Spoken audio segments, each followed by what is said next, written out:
Okay, parents, this video is for you. If you're a student watching this video, I want you to go to the other video about the box method. This is just for parents to explain the difference between maybe we call the traditional way, the way you might have learned, versus the box method, which is a newer way to organize your long division.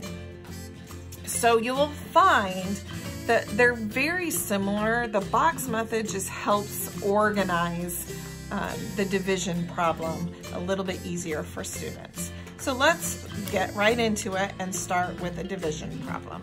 We're going to do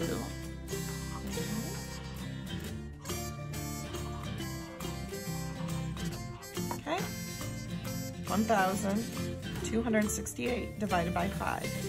And we'll do the same exact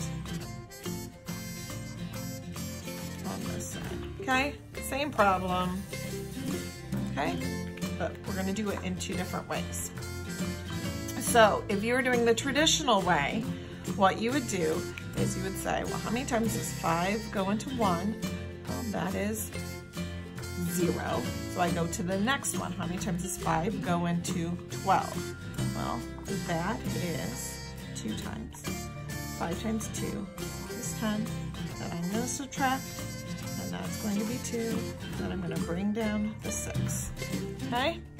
The box method is very similar. What we're going to do first is we're going to set up our problem. So if you notice, this one you just jump right in. This one you have to set it up, which it's not that difficult. All you do is make that line into a box and put columns in for each number. That's it. There's nothing magical. It just keeps everything right there. Okay, so I did the first steps here. Now I'm gonna do them over here. 5 goes into 1 0 times. I did that here, I just skipped over. 5 times 0 is 0.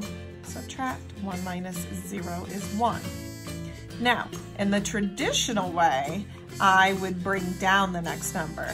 But in the box method, I'm actually going to bring up the number to the next place value. So now this is 5 goes into 12. 5 goes into 12 2 times. 5 times 2 is 10. Subtract, that's 2. Then I'm going to bring it up to the next one. So now it's 5 into 26, just like it is here.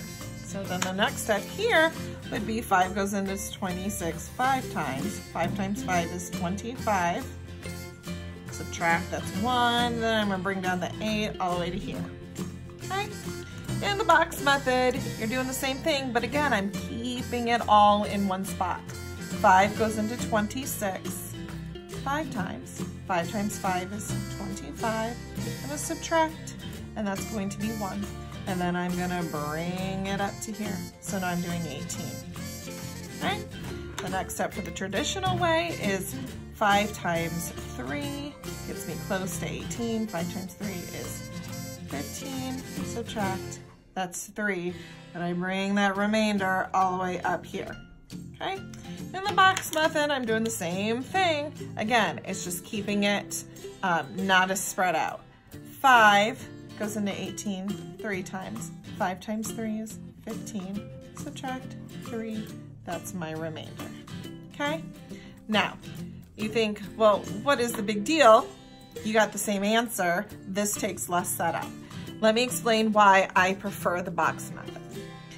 1, it keeps everything nice and neat. When you do the traditional way, it's a lot of bringing down numbers. And if you write nice and neat like I did, it's very easy to see the different steps. But if you are not neat, if you shift over place values, it gets very confusing in here, and then you're not sure what number goes where or what to subtract. So the way this is set up, unless you have really great handwriting and write everything perfectly neat, there's lots of little mistakes that can happen.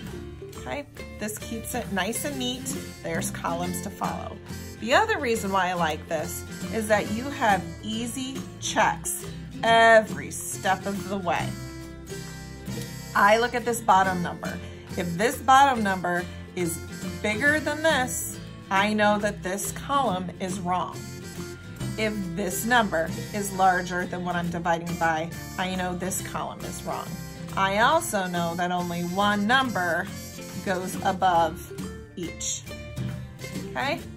So for every step of the way, I have a check so that I don't get to the very end and see, well, it doesn't make sense, it's wrong. A lot of times with students, they get way down here and then they have no idea what step they did wrong because it's a big hot mess. This keeps it nice and neat so they know it's this column that's wrong or it's this column that's wrong.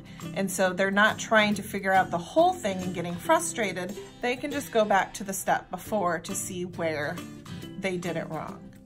So again, the traditional way and the box method are very similar, but at this age, I feel like the box method helps students keep things organized, have more checks within it to help make sure that they are successful. So hopefully this showed you the difference between the two and how you set up the problems. If you have any questions, watch the video again. You can go watch the box method for students. It's here to help so you understand the way we're teaching it and most importantly, why we're teaching it this way.